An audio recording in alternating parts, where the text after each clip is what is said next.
RDI présente Modèle. Soyez les bienvenus dans Modèle, l'émission de celle qui inspire. Elle est une figure de proue de l'humour et de la comédie au Burkina Faso. Aujourd'hui, elle pourrait même porter le titre d'ambassadrice du rire au féminin. Il s'agit bien sûr de Philomène Nanema, une comédienne dont le talent est indéniable.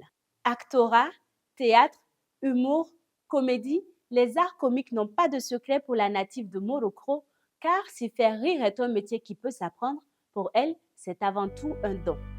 Philomène Nanema, la nouvelle ambassadrice du rire, c'est un portrait grand format de Warren Soulama, Laetitia Baki et Achille Bambara.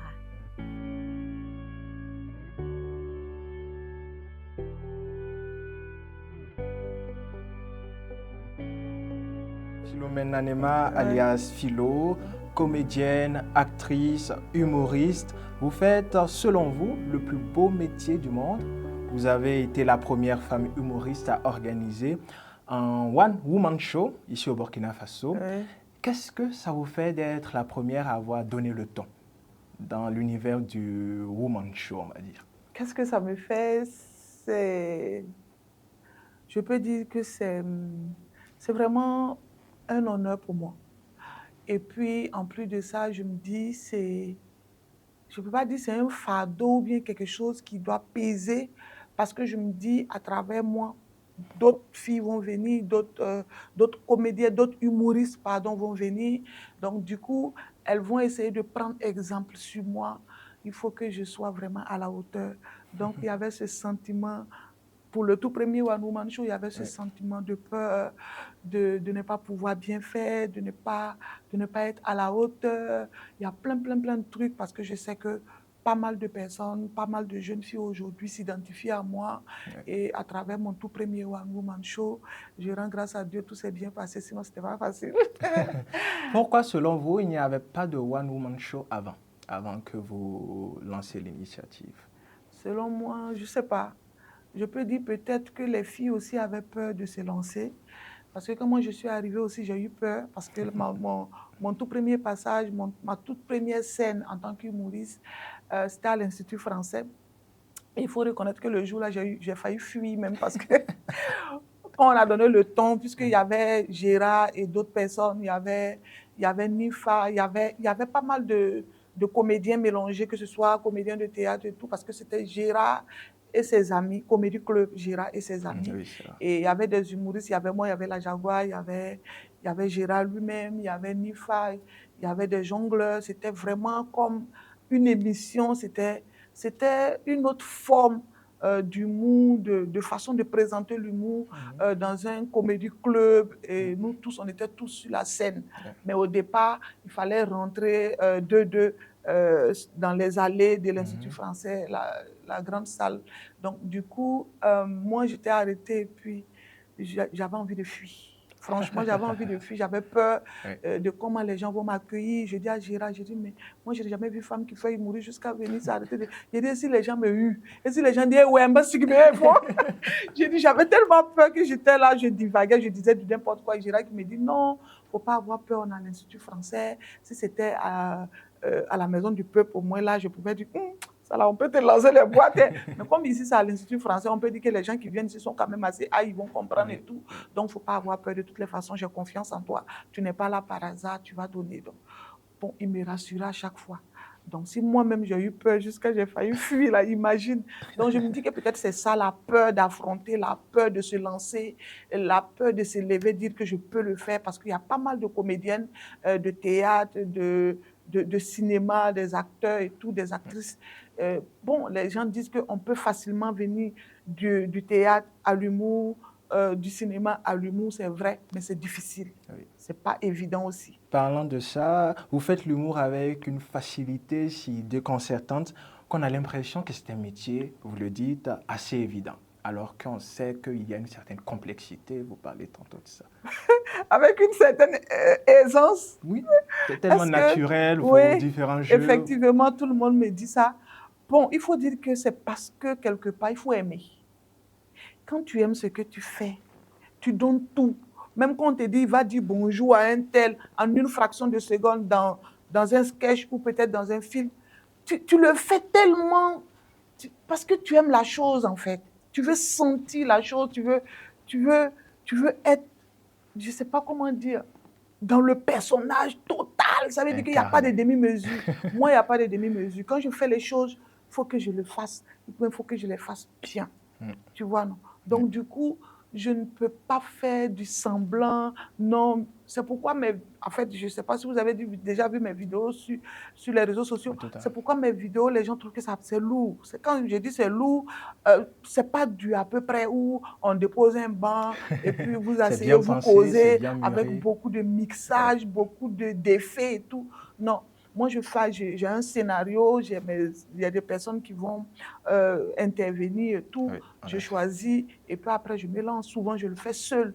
Il y a des vidéos où je suis assise seule, je fais mes vidéos seule. Il y a des vidéos où je suis avec une dame qu'on appelle Sita, que je salue au passage. Oui, vraiment ma complice et tout. Donc, du coup, il n'y a pas, je ne sais pas faire semblant, en fait. Oui. Je me dis quelque part, c'est parce que j'ai aimé la chose que je me donne à fond. Mais aussi, vous avez le talent. Bon, j'ai pas envie de dire ouais. Mais c'est un talent intrinsèque, certes, mais vous êtes passé aussi par de nombreuses formations, oui. Ce qui veut dire que le talent seul ne suffit pas. Oui, le talent seul ne suffit pas. Il faut se former aussi. C'est pourquoi quand les gens viennent vers moi pour me dire « Philo, je veux faire comme toi », je reçois de nombreux messages, des messages tout le temps. Ah, prends-moi dans ton équipe. Je dis « Mais je n'ai pas d'équipe ». Moi, en fait, je fais les vidéos pour animer ma page. Ce n'est pas une page monétisée où je fais des vidéos pour avoir de l'argent des réseaux sociaux. Non, je ne vis pas des réseaux sociaux. Moi, je vis des scènes. Ah bon? Oui, je ne vis pas, non. Les vidéos que je fais sur les réseaux sociaux, pas mal de personnes pensent que c'est monétisé. Elle fait des millions de vues, elle prend de l'argent. Non, non. Mais pourquoi si on ne voit pas de sponsors? Moi, je regarde beaucoup de moi, vidéos, je les attends, je ne les vois pas. De sponsors, de placements de produits. Je ne les vois pas, j'attends. Voilà, j'attends, je regarde et puis je ne vois pas. Les vidéos, c'est moi-même qui finance parce qu'il y a des lieux, il faut payer, il y a des choses, tous les éléments qui rentrent en ligne de compte, il faut payer. Même certaines associations ONG ne vous approchent pas parce que les thématiques que vous abordez les ONG, oui, ils m'approchent pour des vidéos de sensibilisation, mais ça n'a rien à voir avec ce que je fais. Mettre sur les réseaux sociaux. Ils m'approchent, ils ont besoin de vidéos, souvent 10 vidéos de 3 minutes, 5 vidéos. En fait, ça dépend. Donc, du coup, je fais les vidéos pour eux. Eux, ils vont prendre maintenant pour sensibiliser peut-être dans les provinces, dans les villages et tout. Voilà. Mais maintenant, sur les réseaux sociaux, ça c'est un autre level. C'est pas des vidéos monétisées, donc c'est des vidéos que moi-même je conçois avec mon équipe et tout. Et je finance. Il y a des vidéos qui sont assez coûteuses. Il y a des vidéos aussi où c'est simple. C'est tout quand je tourne seule, comme Kabato, où j'ai fait le tour et tout. Oui. Donc, du coup, il y a des vidéos où quand je mettais la viande dans le pain, il y a des vidéos comme ça qui sont pas très coûteuses, c'est simple. Il y a une cour où je fais mes vidéos. Oui. Donc, du coup, il faut reconnaître que de temps en temps aussi, il faut reconnaître qu'ils sont assez gentils avec toi. Donc, ce n'est pas pour autant que toi aussi, tu vas les regarder comme ça tout le temps. Donc, il y a tous ces éléments-là qui font que ce n'est pas facile de produire les vidéos tout le temps parce que c'est lourd. On sait que l'humour est un art et qui dit art parle de subjectivité. Oui. On ne peut pas faire rire tout le monde. On est d'accord? Et certains qualifient votre humour, sûrement vous avez déjà entendu ça, d'assez léger. On parle de c'est superficiel, les thématiques qu'elle aborde, c'est pas bien recherché, c'est trop facile, c'est du quotidien. Bon, certainement on vous a déjà dit ça. Non, personnellement, je n'ai jamais entendu. Au contraire, les gens trouvent que mon humour est un peu plus classe. Ça veut dire que ce n'est pas de l'humour que je peux faire devant des enfants. Ça veut dire que même si je vais raconter une histoire d'excision, il faut être quand même assez high pour comprendre de quoi je parle. Si je veux faire un sketch sur peut-être le cancer du col de l'utérus, il faut avoir un certain niveau de truc pour pouvoir comprendre ce que je veux dire. Je voile pas mal de choses. Je fais tout pour que tu sois vraiment assez majeur pour rentrer dans l'esprit du message que je veux passer. Le plus souvent, c'est ça. Ceux qui ont suivi Je vous salue Marie peuvent témoigner si tu as déjà vu le spectacle. Si tu as suivi Épouse-moi, c'est dans le même contexte et tout. Donc, du coup, mes spectacles sont vraiment... C'est pourquoi je mets 1 année pour faire des recherches de mes spectacles. Chaque écriture de mes spectacles, ça dure 1 année. Par exemple, si je dois faire un spectacle en 2025, Peut-être que j'ai déjà commencé l'écriture en janvier 2024. Voilà, c'est comme ça. Tous mes One Woman Show, tous ceux qui ont été à mes spectacles pourront te dire, ou du moins pourront vous dire le contenu exact de mes sketchs et tout. Bon, c'est vrai que je parle, je fais mes sketchs dans un français vraiment assez léger pour que tout le monde puisse comprendre, mais en même temps que c'est dans un français simple, en même temps aussi, c'est pas facile. Par exemple, si tu viens à mon spectacle avec ton enfant, au moment où les gens disent, l'enfant dit, maman, elle dit quoi?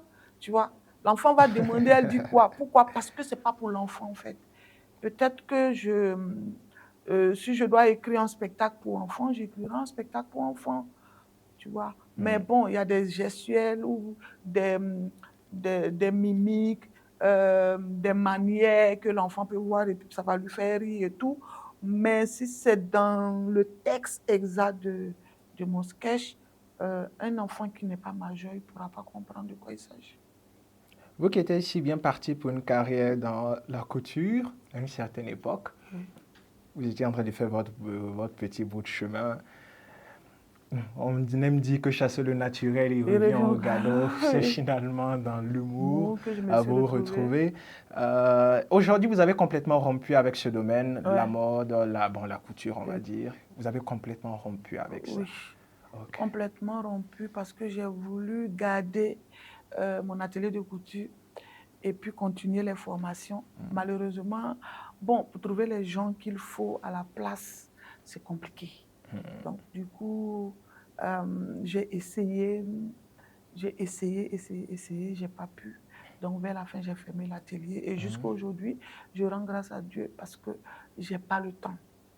Parce que quand on n'a pas le temps, ça veut dire qu'on travaille beaucoup et qu'on est beaucoup actif. Donc, du coup, j'ai pas pu revenir encore pour dire que je vais réouvrir mon atelier ou je vais m'y pencher, même si je trouve les gens. Franchement, je n'ai pas eu le temps pour le faire. Donc, même pour soi, même pour vous? Mais pour moi, oui, parce que peut-être, c'est vrai que je n'ai pas envie de dire que je ne m'étais pas vraiment impliquée dans la... Il faut reconnaître que j'ai toujours voulu faire du théâtre depuis que je suis au CE1.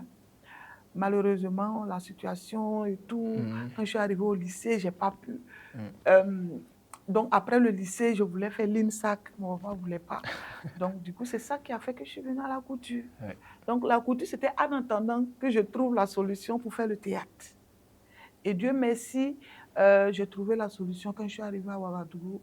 Après l'atelier de couture, j'étais dans l'atelier, puis quelque chose me disait chaque fois, Philo, si tu ne te donnes pas les moyens de faire ce que tu aimes, tu ne pourras pas le faire. Donne-toi les moyens, il faut forcer en fait, il faut forcer. Parce que j'avais l'atelier de couture, tout allait bien, il n'y avait pas de soucis, mais j'ai dû fermer pour aller me former au théâtre. Donc imagine cette galère-là, la transition. Un sacrifice. Voilà, donc c'est ce sacrifice-là que j'ai fait pour être là où je suis aujourd'hui. Vous clamez haut et fort que les jeunes filles doivent s'intéresser à l'humour. Oui, c'est vrai qu'on ne voit pas beaucoup de jeunes filles dans ce domaine-là. Des comédiennes, oui, il y en a, mais pas des humoristes. Oui, parce qu'au moment où je disais ça, peut-être qu'en ce moment-là, je ne voyais pas vraiment, parce que j'ai été presque seule. Même aujourd'hui, on n'en voit pas. Moi, je connais... Je vais te dire. J'étais presque seule pendant 4 à 5 ans, jusqu'à ce que je voie Adeline Badolo, qui est une comédienne qui vient de Gambidi, du CEFRA, qui a fait le cartel aussi, qui est une amie à moi. Elle a commencé à se lancer parce que depuis le départ, elle disait qu'elle veut se lancer, Mais après, avec Gérard, elle a fait ses premiers pas. Donc, elle a commencé à venir 4 ans après moi. Je commençais à la sentir tout doucement. Bon, elle est toujours là, elle continue son petit bonhomme de chemin. Et après ça, il y a les formations que Moussa Petit Sergent donne au CAR, où chaque année, il donne des formations à 10 jeunes filles et qui finissent et qui sont là aussi, sur le terrain. Et André, il a sa 3e ou 4e édition, donc on a près de 30 à 40 jeunes filles qui sont des jeunes humoristes sortis de la formation et qui sont là. Elles sont là, elles sont souvent dans les comédie clubs, souvent elles organisent des trucs entre elles et tout. Elles sont là, à chaque fois, elles viennent vers moi, je les soutiens comme je peux. Mais elles sont là. On a près de 30 à 40 jeunes filles humoristes. Donc, Ouais. ce que vous avez dit, on va dire, ça fait tache d'huile. Aujourd'hui, ça a un peu changé de plus en plus. Ça a beaucoup changé. Oui. Et les filles, de plus en plus, elles viennent, elles n'ont plus honte. Elles viennent avec cette facilité, cette aisance. Donc, l'une de des dire, raisons, ah, je c'était viens, cette je veux honte. faire l'humour, je veux Voilà. faire comme philo, je veux ci, je veux ça. Et moi, ça me va droit au cœur. Ça Vous me avez touche influencé. énormément. Ouais, de savoir quand elles me prennent pour exemple. Oui. Et ce que j'ai fait vraiment les a beaucoup impacté ou les impacte encore toujours. Et elles veulent faire comme moi. Moi, je ne peux que les donner les conseils, les dire que ce n'est pas facile. C'est vrai qu'elles sont arrivées au moment où il y a des comédie clubs et tout. Il y a pas mal d'endroits où elles peuvent s'exprimer et tout. À l'époque, nous, on n'avait pas. Mais maintenant, il faut reconnaître qu'il y a pas mal d'endroits pour s'exprimer. Et je dis aussi à toutes les jeunes filles qui veulent se lancer dans l'humour, il y a de la place pour tout le monde. Il faut seulement se battre parce que, bon, voilà, ça devient assez rude quand même. Si on parlait à présent d'un monsieur qui a été, on va dire, témoin, il a été même, il est à la base de ce que vous êtes devenu aujourd'hui, Gérard Ouédraogo. Oui. Que représente ce monsieur pour vous? Bon, c'est mon petit frère. Un petit frère dans l'âge? Non, non, oui, dans l'âge. Dans l'âge, tout ok. le monde sait que Gérard, c'est mon Ok. petit frère. Mais dans le métier? Lui-même, il sait. Quand même, je suis sa vieille mère. Mais bon, il faut reconnaître que c'est mon dévancier, c'est dans l'art, c'est dans l'humour comme dans l'art. Parce que je suis arrivée au théâtre, trouver Gérard. J'ai fait même des formations avec Gérard aussi et tout. Il y avait Oyou, il y avait Gérard, il y avait Jacqueline qui est actuellement au Canada. Il y avait pas mal de comédiens que j'ai trouvés quand je suis arrivée au théâtre. Et Gérard, il faut dire que c'est grâce à lui que je suis humoriste aujourd'hui. Il m'a beaucoup boosté. Et je lui dois beaucoup. Ça, c'est sûr. Parce qu'au départ, moi, je ne voulais pas être humoriste, en fait. Okay. Je suis venue pour faire du théâtre. Oui.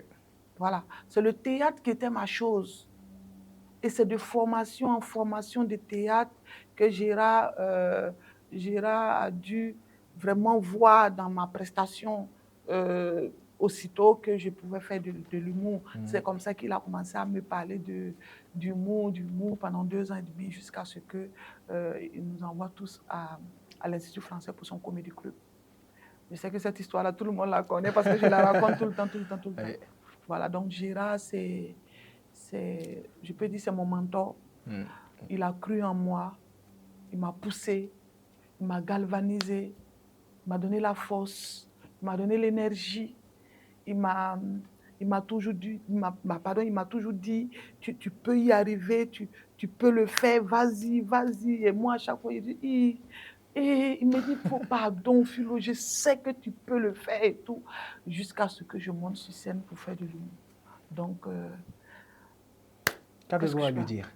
Qu'avez-vous à lui dire? À dire à Gérard? Oui. Mais il sait déjà ce que... Même quand je devais faire en 2015, voter pour moi avec Scène-Film et Afrique de Salif Sanfoué et M. Diallo, où j'ai été élue présidente à Ouaga et présidente à Bobo. D'abord, quand on m'a contactée pour que je fasse partie des humoristes, je venais à peine de commencer l'humour. Donc, du coup, j'appelle Gérard, je dis, on m'a appelé pour faire telle chose là, comment tu vois ça? Il dit, mais c'est bien, tu viens à peine de commencer, c'est bien, va montrer ce que tu sais faire et tout. Et moi, ce que je veux que tu sois de la présidente. Il faut que ce soit toi qu'on doit élire présidente. Tu comprends, non? C'était au téléphone, j'ai dit, j'ai compris. Et je suis revenue présidente. Présidente à Ouaga, on m'a élue. Et j'arrive à Bobo, encore les Bobolais encore m'ont élue présidente. Donc, du coup, il faut reconnaître que je lui disais chaque fois ce que je devais faire et tout. Il me donnait des conseils, il me galvanisait à chaque fois, il me boostait. Et il me trouvait aussi des contrats parce que quand j'ai commencé à l'Institut français, c'est vrai que les gens ont beaucoup aimé ce que j'ai fait, mais après, ce n'est pas mon truc. Moi, je suis retournée au théâtre. Je suis retournée au théâtre pour encore des formations, des castings. Je faisais un peu de tout. Et Gérard qui m'appelle, puisqu'il était parti en Allemagne pour une création, quand il est revenu, il me dit, Philo, qu'est-ce que tu deviens après l'Institut français? J'ai dit, il est devenu quoi? Moi, je continue, je fais mon théâtre. Moi, il t'a dit, je fais. Tu étais tué! Et c'est là qu'il m'a trouvé mon tout premier dîner gala avec une banque. Oui. Et ça, c'est un spectacle commandé. Oui, vous en avez parlé. Oui, Et un spectacle commandé, c'est pas du jeu. Difficile. Surtout que je viens de commencer. Tout à Je fait. dis, mais attends, tu ne peux pas me faire un spectacle commandé. J'ai commencé hier. Ouais. C'est dur, un spectacle commandé. Ça veut dire que les gars te disent, voilà notre produit, on veut que tu fasses. Il y a mes blessés, moi je vais tout dire. Voilà notre produit là, on veut que tu fasses de l'humour dessus. Wow. C'est comme si tout de suite on me dit la caméra là, de prendre ça et puis faire humour dessus pendant que 20 minutes. D'écrire un sketch de 20 minutes sur caméra. Les gens Sans n'ont qu'à dénigrer le produit. Hein, Non, mettre en sans valeur dénigrer le produit, mais sans aussi... Parce que si dans l'humour, tu ne peux pas dire « Ah, tu es bien habillé, ah, tu as de belles chaussures. » Ah, non, c'est plus de l'humour. Ouais. Les gens vont dire « Ah oui, effectivement, il a de belles chaussures, effectivement, il a une chemise, ça fait pas rire. » Ça Il faut... C'est-à-dire, il y a une manière de faire, même si je vais dénigrer un produit, je ne vais pas dénigrer le produit jusqu'à ce que le propriétaire du produit même soit déçu.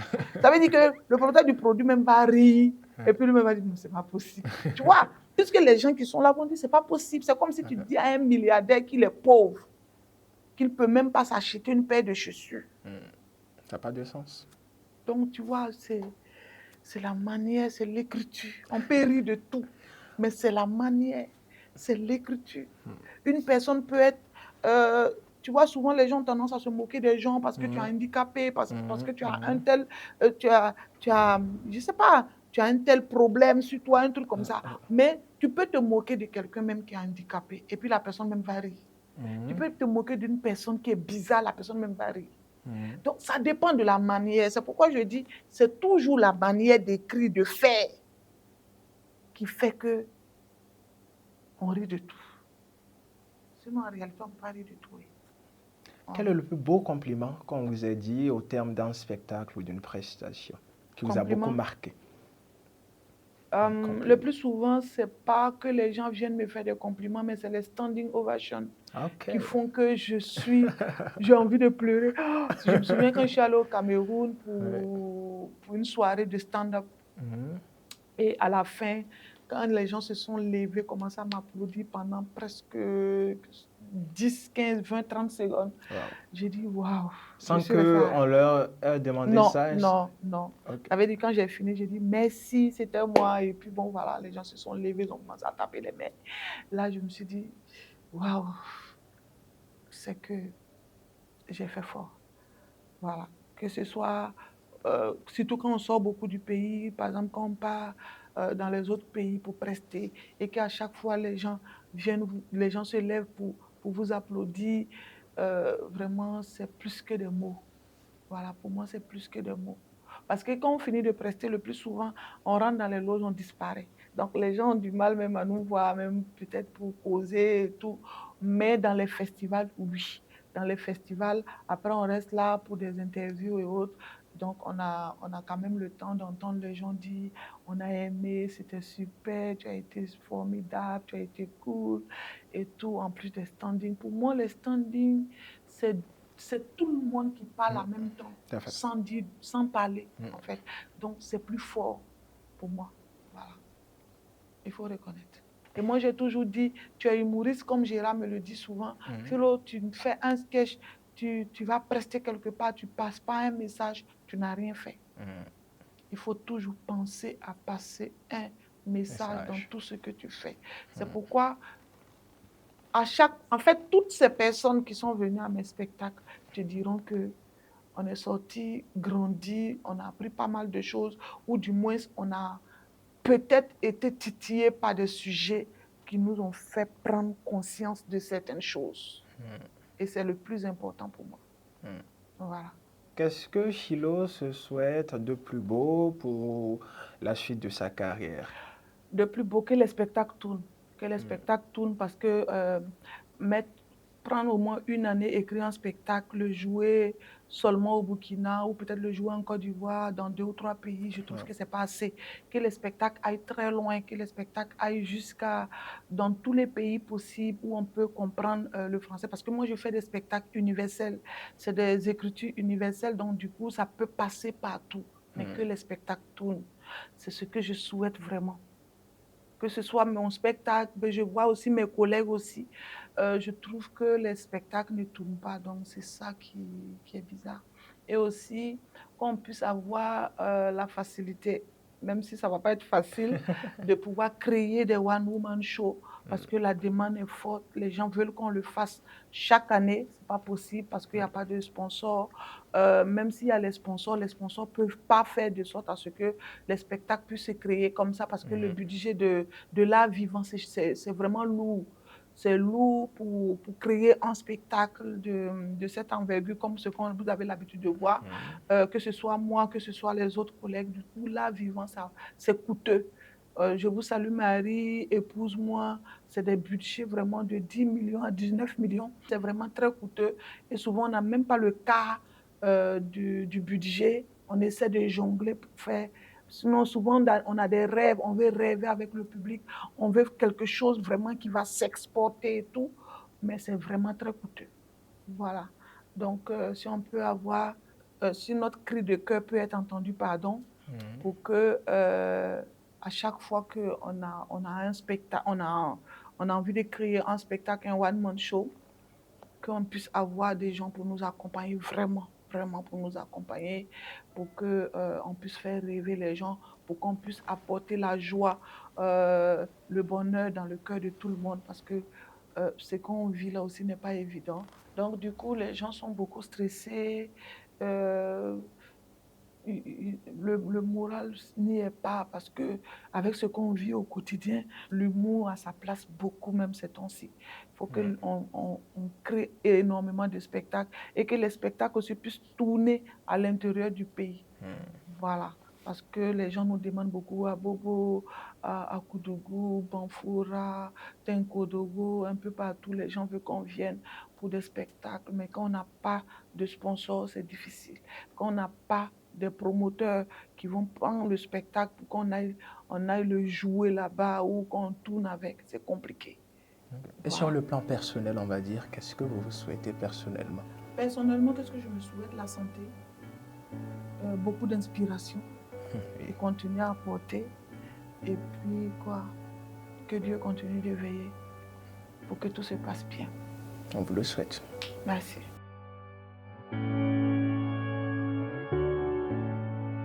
C'est la fin de ce magnifique portrait sur la personne de Philomène Nanema. J'espère que son histoire vous aura émerveillé, mais surtout édifié. Et rendez-vous la semaine prochaine avec une autre femme au parcours inspirant.